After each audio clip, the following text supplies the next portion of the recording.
श्री स्वामी समर्थ। जय जय स्वामी समर्थ। अनंत कोटी ब्रह्मांड नायक राजाधिराज योगीराज अक्कलकोट निवासी सद्गुरु श्री स्वामी समर्थ महाराज की जय। कसे आहात सर्व स्वामी भक्तांनो? तुम्ही सदैव आनंदी राहा हीच स्वामींच्या चरणी प्रार्थना। तुमच्या सर्व चांगल्या इच्छा स्वामी महाराज पूर्ण करोत आणि आजचा दिवस तुमचा आनंदात जाओ हीच स्वामींच्या चरणी प्रार्थना। प्रथम तुम्हा सर्वांचं खूप खूप मनापासून स्वागत आहे तुमच्या सर्वांच्या स्वामी अनुभवांनी बनलेला भक्त आम्ही स्वामींचे या चॅनल मध्ये। मित्र आणि मैत्रिणींनो, श्री स्वामी समर्थ आणि स्वामींच्या लीला खरोखरच खूपच महान आहेत। असा कोणताच भक्त नाही की त्या भक्ताने स्वामींची भक्ती केली आणि त्यानंतर त्याला चमत्कार त्याच्या आयुष्यामध्ये पाहायला मिळाले नाहीत। परंतु मित्र आणि मैत्रिणींनो, फरक मात्र एवढाच असतो की काही भक्तांना स्वामींचे चमत्कार पटकन पाहायला मिळतात, तर काही लोकांना श्री स्वामी समर्थांचे चमत्कार व्हायला त्यांच्या आयुष्यामध्ये उशीर लागत असतो। परंतु ज्या लोकांनी श्री स्वामी समर्थांची मनापासून विश्वासाने आणि निशंक मनाने भक्ती केलेली आहे त्या भक्ताच्या आयुष्यामध्ये श्री स्वामी समर्थ हे प्रचिती ही दाखवतच असतात। कोणता ना कोणता चमत्कार हे त्या भक्ताच्या आयुष्यामध्ये घडवून आणत असतात। मित्र आणि मैत्रिणींनो, श्री स्वामी समर्थ असे दैवत आहे की तुम्ही त्या दैवताला कोणत्याही रूपामध्ये पहा। भगवान शंकराच्या रूपामध्ये देखील त्यांनी काही भक्तांना दर्शन दिलेलं आहे। त्याचबरोबर त्या श्री स्वामी समर्थांनी काही लोकांना, त्यांचे जे काही भक्त होते त्या भक्तांना त्यांच्या कुलदैवताच्या रूपामध्ये देखील दर्शन दिलेलं आहे। आणि तुम्हा सर्वांना माहित आहे की श्री स्वामी समर्थ एक आईचं रूप आहे। त्यामुळे असा कोणताच देव नाही की त्यामध्ये श्री स्वामी समर्थ सामावलेले नाहीत। मित्र आणि मैत्रिणींनो, त्यामुळे मी प्रत्येकाला असं सांगत असते की तुम्हाला तुमचा ज्या देवावरती विश्वास आहे त्या देवाची तुम्ही भक्ती करायची आहे, परंतु भक्ती मात्र निशंक मनाने निस्वार्थ भावनेने करायची आहे। काही लोकांना अशा सवयी असतात की मी तुमची एवढी भक्ती करतो त्यानंतर मला हे द्या, असं काही लोक म्हणत असतात, परंतु हे पूर्णपणे चुकीचं आहे। ही एक अशा प्रकारची डील म्हणजे की मला एक ही गोष्ट हवी आहे आणि मी ही तुमची सेवा करतो, हे असं चुकीचं आहे। ते ईश्वर आहेत आणि ते ब्रह्मांड नायक आहेत। जरी तुम्ही स्वार्थापोटी ईश्वराची भक्ती केली, एखादी वस्तू हवी आहे परंतु त्यानंतर जर तुम्ही भक्ती सोडून दिली तर काही गोष्टी अशा घडतात की आपण त्या गोष्टींवर विश्वास सुद्धा ठेवू शकत नाही। काही लोकांना ते समजत सुद्धा नाही। परंतु मित्र आणि मैत्रिणींनो, एखाद्या देवाची भक्ती करत असताना नेहमी निस्वार्थ भावनेनेच करायचे असते। आणि काही लोकांना असं वाटतं की आपण भक्ती केल्यानंतर त्याचा काहीच उपयोग नसतो, परंतु असं नसतं। घरातील एका व्यक्तीने, कुटुंबातील एका व्यक्तीने जरी भक्ती केली तरी त्या संपूर्ण कुटुंबाचं रक्षण करण्याचं दायित्व त्या ईश्वरावरती येत असतं। त्यामुळे भक्ती करत असताना निशंक मनाने आणि निस्वार्थ भावनेने करायचे आहे। काही लोकांचं श्री स्वामी समर्थांच्या बद्दल काही मत वेगवेगळी असतात, परंतु या ब्रह्मांडाचे चालक, मालक, पालक हे साक्षात श्री स्वामी समर्थ आहेत। आणि स्वामीच ठरवतात की आपली भक्ती कोणी करू नये किंवा कोणी स्वामींची भक्ती करावी, हे साक्षात श्री स्वामी समर्थ ठरवत असतात। त्यामुळे स्वामींच्या सेवेमध्ये येण्यासाठी देखील खूप पुण्य असावं लागतं। मित्र आणि मैत्रिणींनो, आज मी जो तुम्हाला श्री स्वामी समर्थांचा अनुभव सांगणार आहे, हा अनुभव खरंच काळीज पिळवटून टाकणारा अनुभव आहे। काही लोकांना असं वाटतं की आमच्या आयुष्यामध्ये भरपूर दुःख आहे, खूप संकटात आमचे आयुष्य चाललेले आहे, परंतु साध्या साध्या गोष्टी त्यांच्या आयुष्यामध्ये घडत असतात आणि त्यामध्येच ते इतके टेन्शन मध्ये असतात की त्यांना असं वाटतं की संपूर्ण दुनियातील संकट यांच्याकडेच आलेले आहे। परंतु आज मी जो तुम्हाला अनुभव सांगणार आहे, या ताईंचा जो अनुभव आहे, या ताईंचा अनुभव ऐकल्यानंतर तुम्हा सर्वांना हे लक्षात येईल की आपलं दुःख त्या ताईंच्या दुःखासमोर काहीच नाही, कारण त्यांच्या आयुष्यामध्ये पूर्ण दुःखाचा पहाडच कोसळला। मित्र आणि मैत्रिणींनो, आज मी जो तुम्हाला अनुभव सांगणार आहे, या अनुभवातून खूप काही शिकण्यासारखं देखील आहे। चला तर मग त्या ताईंचा जो अनुभव आहे, त्या ताईंचं नाव कांचना नलवडे आहे आणि त्या राहणाऱ्या पुण्याच्या आहेत, म्हणजे त्या प्रॉपर पुण्यामध्येच राहतात। आणि त्यांच्या आयुष्यामध्ये काय झालं, कधीच त्यांनी श्री स्वामी समर्थ काय आहेत, त्यांची लीला काय आहे, स्वामींची सेवा काय करायची असते याबद्दल त्यांना काहीच माहिती नव्हतं. तर त्यांच्या आयुष्यामध्ये कशा पद्धतीने स्वामींची लीला झाली, काय स्वामींनी चमत्कार केले, त्यांच्या आयुष्यामध्ये कोणकोणत्या अडचणी होत्या, चला तर मग ताईंच्या शब्दामध्ये जाणून घेऊया. ताई सांगायला सुरुवात करतात. सर्वात प्रथम तुम्हा सर्वांना श्री स्वामी समर्थ. जय जय स्वामी समर्थ. माझे नाव कांचना नलवडे आहे आणि मी राहणारी पुण्याची आहे. माझे सुरुवातीचं जर आयुष्य पाहायचं म्हटलं तर लग्न झाल्यानंतर माझं आयुष्य तसं सुखी होतं. एवढं पण धनसंपत्ती वैभवाने भरलेलं नव्हतं, परंतु सुखी होतं. आणि त्यानंतर हळूहळू आपल्या संसारिक जीवन चालू झालं आणि हळूहळू दिवस जाऊ लागले आणि पहिल्यांदाच प्रेग्नेन्सी राहिली आणि प्रेग्नेन्सीमध्येच पहिली मला 2 जुळी मुलं झाली. आणि त्यानंतर देखील माझं आयुष्य सुखी होतं. मी आता मुलांच्या मध्ये गुरफटलेली होती. 2 जुळी मुलं म्हटल्यानंतर खूप काम होतं, घरातील काम, मुलांचं काम. आणि मिस्टर हे एका कंपनीमध्ये जॉब करत होते आणि त्यानंतर ना पैसा वगैरे कामापुरता येत होता, असं सेव्हिंग वगैरे काहीच होत नव्हतं. आणि त्यानंतर हळूहळू काही दिवस गेले आणि त्यानंतर मला दुसरी प्रेग्नेन्सी राहिली आणि त्यामध्ये त्या प्रेग्नेन्सीच्या वेळी मला दुसरी मुलगी झाली. मग आता आमचं कुटुंब असं होतं की आम्ही दोघे आणि आमची 3 मुलं, असं 5 माणसाचं कुटुंब होतं. आणि त्यानंतर हळूहळू आमच्या कुटुंबामध्ये सुख, समाधान, आनंद सर्व काही होतं. परंतु हळूहळू काय झालं कोणास ठाऊक, परंतु मिस्टरांना दारू पिण्याचं व्यसन लागलं आणि त्यामध्ये त्यांचं दारू पिणं म्हणजे ते हळूहळू दारू प्यायला सुरुवात झाली आणि घरामध्ये असं वाटू लागलं की आमच्या घरामध्ये काहीतरी झालेलं होतं. म्हणजे असं वाटायचं की घरामध्ये देखील करमत वगैरे नव्हतं असं. म्हणजे आणि मला काय एवढा कोणत्याही देवाची सेवा वगैरे करण्याचा कोणताच नाद नव्हता, कोणतंच वेळ नव्हतं आणि महत्वाचं म्हणजे मी कोणत्याच देवाची सेवा सुद्धा करत नव्हते. आणि त्यानंतर हळूहळू असं मला होऊ लागलं की माझे अंग दुखायला सुरुवात चालू झालं. मग दररोज एक एक पार्ट दुखायचा. आज पाय दुखले तर उद्या पोट दुखायचं, पाठ दुखायची, कंबर दुखायचे, डोके दुखायचे, हात पाय सर्व काही. असं कोणतंच नव्हतं की पार्ट दुखत नव्हता. दररोज वेगवेगळा पार्ट दुखायचा आणि त्यानंतर ना असे पार्ट दुखून दुखून दुखून मग आपण एखादा पार्ट दुखायला लागल्यानंतर आपण गोळी वगैरे खातो. त्यानंतर मी सुरुवातीला असंच काही केलं की हे दुखत आहे, ते दुखत आहे म्हणून खायला सुरुवात केली, गोळ्या वगैरे खायला सुरुवात केली. परंतु हळूहळू दुखणं एवढं वाढलं की सहन देखील होईना आणि त्यानंतर मग अंगातून अशा मुंग्या यायला सुरुवात झाली. एवढा त्रास व्हायला लागला, एवढा त्रास व्हायला लागला की कधी कधी चालवत सुद्धा नव्हतं. आणि मी जशी मग मुलांच्यातून मोठी मोठी म्हणजे मोठी मोठी मुलं व्हायला सुरुवात झाली आणि घरामध्ये एवढं डिप्रेशन होऊ लागलं, खूप टेन्शन, कारण मिस्टर दारू प्यायला लागले, घरातील मुलं मोठी मोठी व्हायला लागली, खर्च वाढू लागला. आणि मग आता करायचं काय. आणि माझं दुखणं तर असं होतं की काहीच काहीच समजत नव्हतं नक्की प्रॉब्लेम काय होता. आणि त्यासाठी मग मी दवाखाना वगैरे चालू केला आणि दवाखान्यामध्ये देखील काही दिवसांच्या गोळ्या वगैरे द्यायचे आणि त्यानंतर पुढं 10 दिवसाने 15 दिवसाने या असं सांगायचे. परंतु ज्या वेळेस गोळ्या वगैरे चालू आहे तोपर्यंतच दुखायचं थांबायचं आणि त्यानंतर ना गोळ्या वगैरे संपल्या की पुन्हा दुखणं चालू. आणि असं एकही पार्ट नव्हता की तो दुखत नाही, आज एक दुखला तर उद्या एक. आणि सुरुवातीला थोडं थोडं दुखत होतं, परंतु हळूहळू दुखणं एवढं वाढलं की सहनच देखील होईना. आणि मिस्टरांचं दारू पिणं, त्यामुळे घरात पैसा येत नव्हता आणि परिस्थिती खूपच बिकट झाली होती. मुलांचं वेगळंच टेन्शन, मिस्टरांचं वेगळंच टेन्शन आणि घरातील माझं दुखणं ते तर वेगळंच टेन्शन. कोणत्याच दवाखान्याने काहीच फरक पडेना. जेवढं माझ्याकडे होतं तेवढं पाण्यासारखा पैसा डॉक्टरांना घालवला, परंतु त्यामध्ये काहीच फरक पडत नव्हता. आणि त्यानंतर मग मी हळूहळू असं ठरवलं की आपण देखील घर खर्चासाठी एक पार्लरचं दुकान पार्लर खोललं आणि तेथे मी पार्लरमध्ये जाऊन काम करू लागले. आता मुलं देखील हळूहळू मोठी झाली होती आणि मिस्टरांचं दारू पिणं काही कमी होईना, त्यांचं देखील खूप टेन्शन.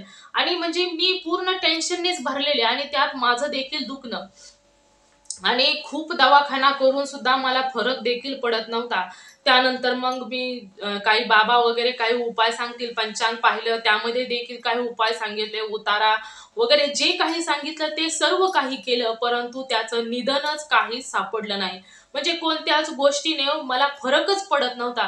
कधी कधी तर मला उठता बसता सुद्धा येत नव्हतं, एवढं अंग माझं चमकायचं. म्हणजे पाय तर पायच चमकायचे, डोकं तर डोकंच चमकायचं, पाठ तर पाठच चमकायचे, पोट तर पोटच चमकायचं. म्हणजे नुसतं काय काय काय होतंय काहीच समजत नव्हतं. परंतु एक वेळेस असं व्हायचं की मला चालता देखील येत नव्हतं. एवढी वाईट कंडिशन झाली होती, घरामध्ये कोणत्याच प्रकारची पॉझिटिव्हिटी नव्हती. काय झालं होतं काही समजत नव्हतं. खूप प्रयत्न केले, खूप प्रयत्न केले. आणि मिस्टरांचं तर काहीच नाही, त्यांचं फक्त दारू दारू नाही. त्यानंतर ते एवढे दारूच्या म्हणजे अधीन गेले की त्यांना कोणत्याच गोष्टीचं भान राहत नव्हतं. कशाचं टेन्शन होतं, काही होतं, काहीही कोणाला समजायला मार्ग नव्हता. परंतु या अडचणीतून बाहेर निघण्याचा कोणताच पर्याय नव्हता. आणि अशामध्येच मग आम्ही ठरवलं की आपण देवदेव करायचे.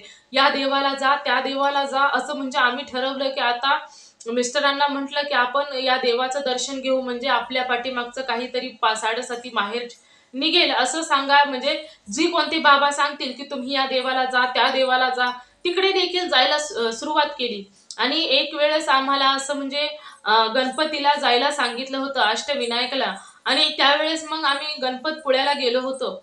त्यावेळेस आम्हाला सांगितलं की तुम्ही गणपतपुळ्याला जावा, गणपतीचं दर्शन घ्या आणि त्यानंतर अष्टविनायकाचं सुद्धा दर्शन घ्या असं सांगितलं. आणि आम्ही निघालो गणपतीच्या दर्शन घेण्यासाठी. आमचा प्रवास चालू होता. आणि प्रवास करत असताना एक वेळेस असं जाणवलं की काहीतरी जमिनीवरती चमकत आहे. आणि मी ते पाहिलं तर त्यावेळेस मला एक असा पासपोर्ट साईजचा एक काहीतरी फोटो वगैरे दिसला. आणि दिसल्यानंतर म्हटलं की हे काय आहे, म्हणून मी खाली वाकले आणि फोटो उचलला. तर फोटो उचलल्यानंतर तो पूर्ण असा दुमडलेला होता. तो मी खोलला तर त्यावेळेस श्री स्वामी समर्थांचा फोटो होता. कारण वरती श्री स्वामी समर्थ लिहिलेलं होतं आणि खाली लिहिलं होतं, भिवू नकोस मी तुझ्या पाठीशी आहे, असा फोटो लिहिलेला सापडला. आणि त्यानंतर मी तो फोटो घेतला आणि माझ्या पर्समध्ये ठेवला आणि आम्ही प्रवास सुरू केला. आम्ही गणपतीचं सर्व दर्शन वगैरे घेतलं आणि त्यानंतर आम्ही घरी आलो. आणि घरी आल्यानंतर आमच्या घरी तसाच माझ्या पर्समध्ये श्री स्वामी समर्थांचा फोटो आला. आणि स्वामींचा फोटो घरी आल्यानंतर मला ते आता श्री स्वामी समर्थांचा फोटो घरी आला हे समजलं होत असताना स्वामींचा एक अनुभव माझ्या समोर आला. आणि त्यावेळेस मग मी तो अनुभव देखील पूर्ण ऐकला. आणि अनुभव ऐकल्यानंतर मला असं वाटलं की स्वामींचा सेवा वगैरे केल्यानंतर एवढे म्हणजे प्रचिती येते की आपण स्वामी अशक्य हे शक्य करणारे आहेत. स्वामींसाठी कोणतीच गोष्ट अशक्य नाही, मला त्या अनुभवातून समजलं. आणि त्यावेळेस असं मनामध्ये विचार आला की आपण स्वामींची भक्ती खरं तर घरामध्ये करायला हवी. आपण कोणत्याच देवाची भक्ती घरामध्ये करत नाही आणि मग आपण स्वामींची भक्ती करूया असं मनामध्ये आलं. आणि त्यानंतर ना पुढे मग मी तसंच नुसतं मनात आलं आणि मग सेवा वगैरे करायचं काहीच नंतर विसरून गेले. आणि विसरून गेल्यानंतर माझं जे कंडिशन होतं ते तसंच होतं. एवढं देवांचे दर्शन वगैरे सर्व काही घेतले आणि त्यानंतर देखील काहीच फरक पडत नव्हता. मिस्टरांचं दारू पिण्याचं देखील वाढत वाढत गेलं. आणि घरामध्ये जो घर खर्च होता तो माझ्या पार्लरच्या यातून येत होता. परंतु माझ्या कंडिशन दवाखाना यामध्ये काहीच म्हणजे जेमतेम म्हटलं तरी देखील चालेल, काहीच खर्च म्हणजे भागतच नव्हतं. एवढी वाईट परिस्थिती झाली होती. आणि मिस्टरांचं दारू पिणं एवढं वाढलं की ते देखील आजारी पडले. आणि आजारी पडल्यानंतर म्हणजे ते आजारी, ते दवाखान्यामध्ये. त्यानंतर माझ्याकडे संपूर्ण जबाबदारी, 2 मुलं, 3 मुलं, म्हणजे 2 मुलं आणि 1 मुलगी आणि मी, माझे मिस्टर, त्यांचा दवाखान्याचा खर्च. मग असं करत करत खूपच म्हणजे मिस्टरांना कर्ज वगैरे म्हणजे दवाखान्यासाठी आई वडिलांनी वगैरे पैसे द्यायला सुरुवात केली. परंतु आपलं कसं असतं की आपण मोकळ्या मनाने कधीच कोणतीच गोष्ट आई वडिलांना सांगत नाही की आपल्यावरती काय संकट आहे, आपण किती दुःखात आहे. आपण आपल्या अडचणी तर सांगतो, परंतु असं वाटतं की आपल्यामुळे आपल्या आई वडिलांना देखील टेन्शन येईल. आणि मग आपण फक्त महत्वाच्या गोष्टी सांगतो. त्यामुळे मनामध्ये एवढं साठलेलं होतं की काहीच समजत नव्हतं काय करावं. एवढ्या अडचणींनी म्हणजे भरलेलं होतं मन. आणि हळूहळू असं झालं की जे काही घडत होतं ते घडतच होतं. आणि मग मिस्टरांची परिस्थिती म्हणजे ते आजारी जे होते ते त्यांची परिस्थिती जास्तच बिकट बिकट होत गेली. म्हणजे दवाखान्यामध्ये जी ट्रीटमेंट त्यांच्यावरती चाललेली होती त्याला मिस्टरांचं जे शरीर आहे ते साथच देत नव्हतं आणि त्यामुळे असं झालं की त्यांचं जे आजारपण होतं ते खूप वाढलं आणि त्यामध्येच ते एक्सपायर झाले. आणि एक्सपायर झाल्यानंतर सर्व काही आता माझ्यावरच जिम्मेदारी आलेल्या होत्या. आता 3 मुलं, मी आणि आमचं घर देखील खूप छोटंसं होतं. आम्ही त्या घरामध्ये सर्वजण ॲडजस्ट करत होतो. कारण परिस्थितीच अशी नव्हती, की आपण एखादी इच्छा पूर्ण करावी किंवा मागावी. काहीच नाही, काहीच नाही. खूप वाईट परिस्थिती. आणि त्यामध्ये मला एवढं टेन्शन आलं, की मी आता करू तर काय करू? कसं करू? 3 मुलं आणि मी एकटी. आता मिस्टरांचं देखील म्हणजे कसं असतं, की आपल्या जवळ जर मिस्टर असतील, तर आपल्याला खूप मोठा आधार असतो आणि नेमकं तर असंच झालं, की मला मिस्टरांचा आधार नाही आणि आता मी एकटी करून तर काय करणार? आणि त्यावेळेस मग असंच एक वेळेस म्हणजे आता पार्लरवरच सर्व काही चाललेलं होतं. मला देखील इतकी आजारी की मला काहीच सुचत नव्हतं. आजारपणात मात्र काहीच फरक नव्हता. एवढे देव केले उपाय-तापाय, जे बाबा सांगतील ते दवाखाने करून थकले होते आणि त्यानंतर एक वेळेस असंच पार्लरमधून घरी आले आणि घरी आल्यानंतर म्हणजे समोरच घराच्या जवळच पार्लर होतं. तसं काही खूप दूर नव्हतं. तर मग खूप कंटाळून आले होते आणि त्यावेळेस मोबाईल वगैरे पाहायला सुरुवात केली आणि पाहत असताना स्वामींचा एक अनुभव पुन्हा माझ्या डोळ्यासमोर आला आणि तो अनुभव मी पुन्हा पाहिला आणि त्या अनुभव पाहिल्यानंतर माझ्या लक्षात आलं, की आपण मागे 2-3 वर्षापूर्वी असं म्हटलं होतं, की आपण स्वामींची सेवा करूया आणि मग आता अनुभव स्वामींचा पूर्ण ऐकला आणि अनुभव ऐकल्यानंतर सुद्धा खूप बरं वाटलं, की स्वामींचे खूप चमत्कार असतात आणि मग म्हटलं, की आता आपण स्वामींच्या सेवेला सुरुवात केलीच पाहिजे. कारण खूप त्रास होतोय घरामध्ये देखील आणि सर्वांनाच खूप त्रास होतोय. कारण मी जरी चांगली असते, मला जरी कोणता आजार वगैरे नसता, तरी मी घरातील सर्व कामे हँडल करून, पार्लर करून म्हणजे मी तरी कमीत कमी या आजारपणामुळे जास्त खचली आहे आणि त्यामुळे मग स्वामींच्या सेवेला सुरुवात करायचं ठरवलं आणि त्याच दिवशी संध्याकाळीच लगेचच सर्व काही आता फिक्सच केलं, की उद्या सकाळ जाऊन आपण स्वामींचा फोटो, मूर्ती स्वामींचं आणि माळ जप करण्यासाठी आणायचं आणि स्वामी चरित्र सारामृतचा देखील मी सर्व त्यात सेवा सांगितलेल्या होत्या.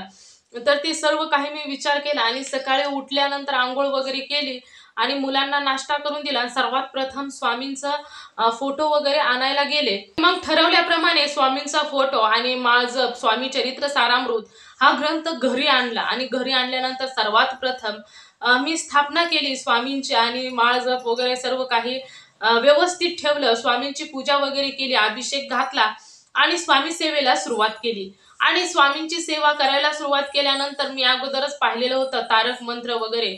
मग अगोदर म्हटलं, की आपण तारक मंत्र वगैरे करूया आणि मग तारक मंत्र मी म्हणायला सुरुवात केली आणि स्वामींचा जप वगैरे. कारण स्वामी चरित्र सारामृतचं कसं वाचायचं असतं म्हणजे एवढं काही माहीत नव्हतं. त्यांनी फक्त सांगितलं होतं, की आम्ही स्वामी चरित्र सारामृतचं पारायण केलं होतं. त्यामुळे स्वामी चरित्र सारामृतची सेवा कशी करायची हे मला माहीत नव्हतं.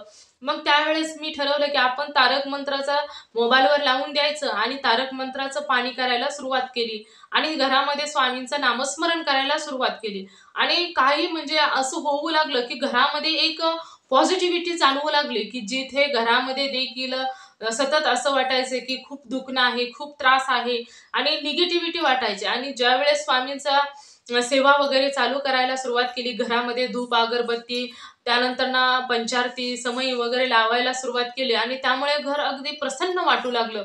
खूप सुंदर वाटू लागलं आणि त्यानंतर मग हळू घरामध्ये पॉझिटिव्हिटी परंतु दुखणं हे माझं तसंच चालू होतं आणि त्यानंतर ना घरामध्ये मात्र खूप फ्रेश वाटायचं. ज्यावेळेस मी बाहेरून यायचे, तर त्यावेळेस पार्लरमधून आले, की घरामध्ये खूप बरं वाटायचं. खूप कंटाळा हे सर्व काही जायचं आणि त्यानंतर मग मी स्वामी चरित्र सारामृतचं म्हणजे पठण करायला सुरुवात केली. आता माझ्या आजारपणामुळे मला एवढी काही जास्त सेवा वगैरे होत नव्हती. परंतु मी स्वामींचं नामस्मरण करायचे, काम करत आणि त्यानंतर तारक मंत्राचं पाणी करायचे आणि प्यायचे. त्याबरोबर स्वामी चरित्र सारामृतचे 3 अध्याय वाचायचे. असं मी घरामध्ये स्वामींची सेवा वगैरे करायला सुरुवात केली. आणि एक दिवस असं झालं होतं, की आता मिस्टर तर वारलेलेच होते. त्यामुळे आता घरामध्ये अडचणी या भरपूर होत्या आणि जे काही खर्च होता तो माझ्या एकटीच्याच पार्लरमधून जेवढे पैसे येतील त्याच्यावरील घरातील खर्च, मुलांच्या शाळेचा खर्च, हे सर्व काही चाललेलं होतं. आणि मग मला खूप वाईट वाटायचं की माझा हा त्रास कधी संपेल, मला खूप त्रास होत आहे. आणि मग मी स्वामींची भरपूर सेवा करायचे. आमचं घर छोटंसंच. आणि संध्याकाळी काय झालं एके दिवशी की मुलांना जेवण वगैरे करून दिलं आणि त्यानंतर ना मी स्वामींच्या फोटोच्या समोर बसले सेवा करण्यासाठी, नामस्मरण करायला बसले. आणि त्यानंतर ना नामस्मरण माझं चालू होतं आणि स्वामी चरित्र सारामृतचं 3 अध्याय वाचला आणि त्यानंतर म्हटलं की आपण अजून स्वामींचं नामस्मरण करूया. म्हणून मी स्वामींचं नामस्मरण करायला बसले आणि स्वामींचं नामस्मरण चालूच असताना असं मला म्हणजे मला काहीच समजलं नाही आणि मला झोप लागली. आणि झोप लागल्यानंतर मी तेथे स्वामींच्या पुढे झोपी देखील गेली. आणि झोपी गेल्यानंतर म्हणजे मला तिथून पुढे काहीच माहित नव्हतं की मी खूप वेळ झोपले, खूप वेळ झोपले. आणि त्यानंतर मला स्वप्न पडलं. आणि स्वप्न पडल्यानंतर एक असा मोठा उंच आणि भरगच्च शरीराचा एक व्यक्ती म्हणजे हातामध्ये झोळी घेऊन, खांद्यामध्ये झोळी घेऊन आलेलं होतं. आणि असे उभे राहिले होते माझ्या समोर आणि मी त्यांच्या पायावरती डोकं ठेवून खूप रडत होते. त्यांनी म्हणजे भगव्या रंगाची त्यांची झोळी होती असं स्वप्नामध्ये आलं होतं. आणि मग त्यांनी त्यांच्या पायावरती डोकं ठेवून खूप रडले, खूप रडले. म्हणजे इतकी रडले, इतकी रडले की मला म्हणजे मी नुसती रडतच होते. आणि ते उभे तसेच होते. ते म्हणजे एकदम ताठ उभे होते आणि त्यांच्या पायावरती डोकं ठेवून खूप रडत होते. आणि असं स्वप्न पडलं आणि रडून रडून मग मी एवढी रडले, एवढी रडले की असं म्हणजे असं माझं जे काही माझं दुःख होतं, माझ्या मनामध्ये जे काही साठलेलं होतं, ते सर्व काही स्वामींना रडत रडत सर्व काही सांगून टाकलं की मला हा त्रास होतोय, मला तो त्रास होतोय. मी म्हणजे जसं माझ्या एवढं लग्न झाल्यापासून मी एवढ्या त्रासातून दिवस काढते आहे. म्हणजे जेवढं काही मनामध्ये साठलेलं होतं तेवढं सर्व काही स्वामींच्या चरणावर रडून रडून रडत रडत डोकं टेकवलेलं होतं. आणि रडत पण होते आणि सांगत पण होते. आणि त्यानंतर ना सर्व काही सांगून झालं आणि त्यावेळेस स्वामींना म्हटलं की मला माझा आजार एकतर मला बरं तरी करा आणि नाहीतर मला घेऊन तरी चला तुमच्या बरोबर. मला खूप त्रास होत आहे आणि मला एवढं दुःख होत आहे, एवढं दुःख होत आहे. माझं किती दुखत आहे तुम्हाला माहित आहे स्वामी. म्हणजे मला एवढा त्रास होत आहे की मला असं वाटतं की म्हणजे माझं जीवनात काहीच नाही असं मला वाटतं. मी एक वेळेस तर असं वाटतं की माझं आयुष्य संपलेलं बरं, इतका मला त्रास होत आहे. आणि स्वामी हे तुम्हाला सर्व काही माहीत आहे. तुम्हाला माहीत आहे की माझं डोकं दुखायला लागल्यानंतर किती दुखतं, माझे पाय दुखायला लागल्यानंतर किती दुखतात. मला चालता सुद्धा येत नाही. मला डोकं दुखायला लागल्यानंतर एवढं असं वाटतं की आता फुटतंय की काय, एवढा मला त्रास होतो. माझं संपूर्ण अंग दुखतं, माझं पाय दुखतात, हात दुखतात, कंबर दुखते, पोट दुखतं, पाठ दुखतं. असा एकही शरीराचा पार्ट नाही की तो दुखत नाही. आणि तुम्हाला हे देखील माहित आहे की एवढे मी दवाखाने केले तरी देखील कशानेच मला फरक पडला नाही. मग मी काय करू स्वामी, तुम्हीच मला सांगा आता. मी उपाय करून करून खूप थकले आहे. आता तुमचाच एकट्याचा आधार मला आहे. आणि आता तुम्हीच काय ते करायचं आहे स्वामी. आता मी तुमच्या चरणाशी आहे आणि मी आता तुमचं चरण सोडणार नाही, असं मी स्वामींना सांगत रडत होते. आणि त्यावेळेस स्वामी खाली वाकले आणि वाकल्यानंतर ते म्हणाले की तू घाबरू नकोस, तू घाबरू नकोस, मी तुझ्या सदैव बरोबर आहे. आणि त्यानंतर मग ती म्हणाली मग मी स्वामींना म्हणाले की स्वामी माझं दुखणं, मला त्रास खूप होत आहे, आता सहन देखील होईना. तर त्यावेळेस स्वामींनी त्यांचे कोमल हात माझ्या डोक्यावरून फिरवले, पाठीवरून फिरवले, हातावरून असा पाठीवरून माझ्या अंगावरून स्वामींनी खूप प्रेमाने हात फिरवला. आणि फिरवला म्हणजे एकदमच मी जागी झाली. त्यांचा हात वगैरे फिरवून ते असे उभे राहिले आणि जागी झाली. तर मी जागी झाल्यानंतर पाहते तर मी स्वामींच्या फोटोच्या समोरच माझी झोप लागलेली होती. आणि पाहिलं तर माझ्या डोळ्यातून पाणी येत होतं. म्हणजे मी स्वप्नामध्ये जशी रडत होती तर मी जागी झाल्यानंतर पाहिलं तर माझा ज्या म्हणजे पूर्ण गालावरून डोळ्यातून असे पाण्याचे उघळ आलेले होते. माझा चेहरा ओलागार झालेला होता रडून रडून. आणि ज्यावेळेस मी उठले आणि त्यानंतर मला असं म्हणजे मी खूप हलकी आहे असं मला जाणवू लागलं की माझं मन जे दुःखाने भरलेलं होतं ते मन माझं पूर्ण हलकं झालं होतं. मला कशाचंच टेन्शन नव्हतं, कशाचंच टेन्शन नव्हतं. जे काही मनामध्ये होतं आजपर्यंत मी कधी कधी माझ्या आईजवळ खूप रडले, खूप म्हणजे की माझं असं झालं तसं झालं, माझ्या आयुष्यामध्ये मी काय पाप केलं आहे, मला किती त्रास होत आहे. परंतु माझं मन कधीच एवढं मोकळं झालं नव्हतं, की एवढं मोकळं स्वामींच्या चरणाशी रडून झालं होतं. आणि त्यानंतर मग ज्यावेळेस मी स्वामींचा तो म्हणजे स्वप्न होतं, स्वामींनी कसा माझ्या अंगावरून हात फिरवला वगैरे, या स्वप्नामध्येच मी खूप खुश होते, की स्वामींनी मला दर्शन दिलं, यामध्येच मी खूप खुश होते. आणि त्यानंतर मी पार्लरला वगैरे गेली, परंतु त्यामध्ये मी एक गोष्ट नोटीस केलीच नाही, की जो माझ्या अंगामध्ये जे दुखत होतं, जे चमकत होतं, त्या दिवशी माझ्या काहीच लक्षात आलं नाही, की कारण मी खूप आनंदात होते. स्वामींनी मला दर्शन दिलं होतं आणि मी स्वामींच्या चरणालाच मी स्पर्श केला होता. आणि त्यानंतर मी खूप रडले होते आणि माझं मन खूप हलकं झालं होतं. मला आता कशाचंच दुःख नव्हतं, कशाचंच टेन्शन नव्हतं, काहीच नव्हतं. आणि त्यामुळे मी एवढ्या आनंदानं भारावून गेले होते, की त्यामध्ये मला म्हणजे माझं दुखत होतं, की काय याची जाणीवच आली नाही. आणि दुसऱ्या दिवशी मला एकदम लक्षात आलं, की माझं हे दुखणं वगैरे माझ्या शरीरात काहीच दुखत नाही कसं काय. आणि त्यावेळेस माझ्या लक्षात आलं, की माझं जे शरीर आता पूर्णपणे दुखायचं थांबलं आहे. ते यामुळे थांबलं, की स्वामींनी माझ्या अंगावरून हात फिरवला आणि त्यामुळे माझं संपूर्ण जे शरीराचं दुखणं होतं, ते निघून गेलं. आणि हा चमत्कार झाला माझ्यासाठी, की स्वामींनी माझ्या अंगावरून हात फिरवला आणि माझं सर्वच दुखणं, म्हणजे इतक्या वर्षापासून मला तो त्रास होता, तो स्वामींनी एका झटक्यात बाहेर काढला. आणि स्वामींनी माझं जे दुःख होतं, जे मी पूर्ण दुःखाने भरून गेलेली होती, ते संपूर्ण दुःख माझं स्वामींच्या चरणाशी सोडून दिलं. आणि त्यामुळे वाहून गेलं सर्व दुःख. मला आता कशाचंच टेन्शन नव्हतं. आणि त्यानंतर मी पार्लरमध्ये गेले आणि पार्लरमध्ये देखील त्या दिवसापासून माझ्याकडे म्हणजे जास्त पैसे यायला सुरुवात झाली. ग्राहक देखील खूप वाढले आणि तेव्हापासून माझं म्हणजे संपूर्ण म्हणजे व्यवस्थितच व्हायला सुरुवात झाली. कारण त्रास नव्हता. दुःख म्हणजे शरीर जे दुखत होतं, जो शारीरिक त्रास होता, हा अजिबात नव्हता. आणि मग मी स्वामींना तेथून पुढे स्वामींची सेवा, मग दिवसभर स्वामींचं नामस्मरण करायचे. कारण स्वामींनी माझं संपूर्ण दुःख हरलेलं होतं. मला काहीच टेन्शन स्वामींनी ठेवलं नव्हतं. एवढ्या दुःखातून मला बाहेर काढलं होतं स्वामींनी. आणि हे माझ्यासाठी साधी गोष्ट नव्हती, माझ्यासाठी खूप मोठं होतं. आणि मग तेव्हापासून माझ्यावर कधीही कोणतीही पैशाची अडचण असो किंवा काही असो, मी सांगायचे स्वामींना, की स्वामी तुम्हीच पहा आता. तुम्ही सर्व ज्ञानी आहात, तुम्हाला सर्व काही माहीत आहे, तुम्हाला कोणतीच गोष्ट सांगण्याची गरज नाही, त्यामुळे मी तुम्हाला आता काहीच सांगणार नाही. तुम्हाला सर्व काही माझ्या आयुष्यामधील माहीत आहे, त्यामुळे मी तुम्हाला काहीच सांगणार नाही. आणि असं स्वामींना सांगायचे. आणि तेव्हापासून माझ्या घरामध्ये 3 मुलं आणि मी, आमच्या चौघांचं कुटुंब कधीच पैसे कमी पडले नाहीत. जरी कधी पैशाची कमतरता भासू लागली, तर असं व्हायचं की कोठून ना कोठून घरामध्ये पैसे यायचे. कोणतीही अडचण असो, सर्वात माझ्यापर्यंत पोहोचण्या अगोदरच त्या अडचणीचं सोल्युशन निघायचं. स्वामी सर्व गोष्टी माझ्या आयुष्यामध्ये व्यवस्थितच करायला लागले आणि तेव्हापासून मला कोणतीच अडचण राहिली नव्हती. मी सर्व टेन्शन फ्री होते आणि मी संपूर्ण म्हणजे माझ्या आयुष्याचा भारच स्वामींवर, म्हणजे स्वामीं चालवत होते. मला कशाचंच टेन्शन नव्हतं. माझं संपूर्ण आयुष्य एवढं आनंदमय झालं. आता तुम्हीच विचार करा, की आपल्या आयुष्यामध्ये कोणाचं मरण, जन्म, मृत्यू हे कधीच कोणाचं टाळू शकत नाही. जे काही जेव्हा घडायचं आहे तेव्हा घडत असतात. आणि स्वामी हे प्रत्येक वेळी म्हणत असतात, मी कोणाच्याही जन्म मृत्यूमध्ये ढवळाढवळ करत नाही. जेव्हा जे होणार आहे तेव्हा ते होणारच आहे.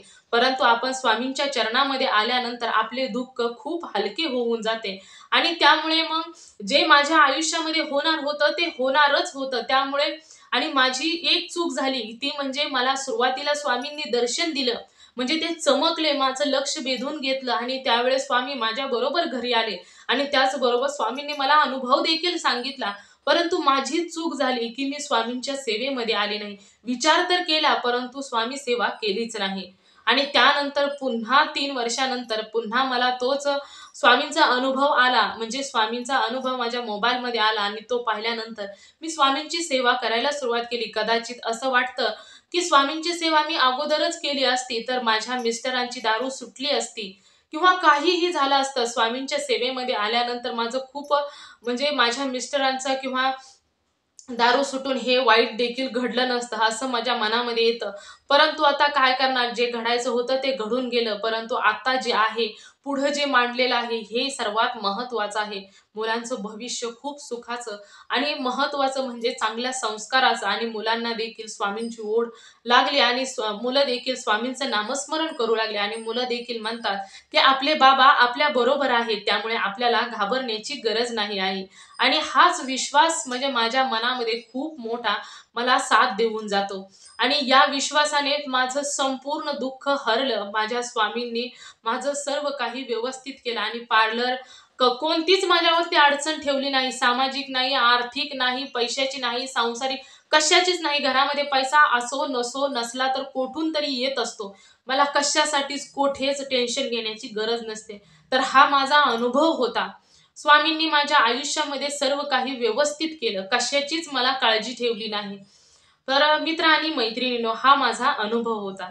तर खरोखरच या ताईंचा अनुभव, या पुण्यामध्ये राहणाऱ्या कांचन नलवडे ताईंचा अनुभव खरोखरच काळीज पिळवटून टाकणारा अनुभव होता. ज्यावेळेस मी हा अनुभव ऐकला त्यावेळेस एक क्षण माझे डोळे भरून आले. किती वाईट, किती दुःख, म्हणजे एवढ्या वर्ष एवढा शारीरिक त्रास सहन करणं खूपच अवघड आहे. खूप लोक खचून गेली असते आणि कोणता तरी वाईट निर्णय घेतला असता. परंतु ताई, तुम्ही खरोखरच खूपच म्हणजे एवढ्या धीरवान आहात की तुमच्या मनामध्ये एवढं सहनशीलता, मुलांकडे पाहून तुम्ही एवढं सर्व काही सहन केलं आणि एक चांगला मार्ग निवडला.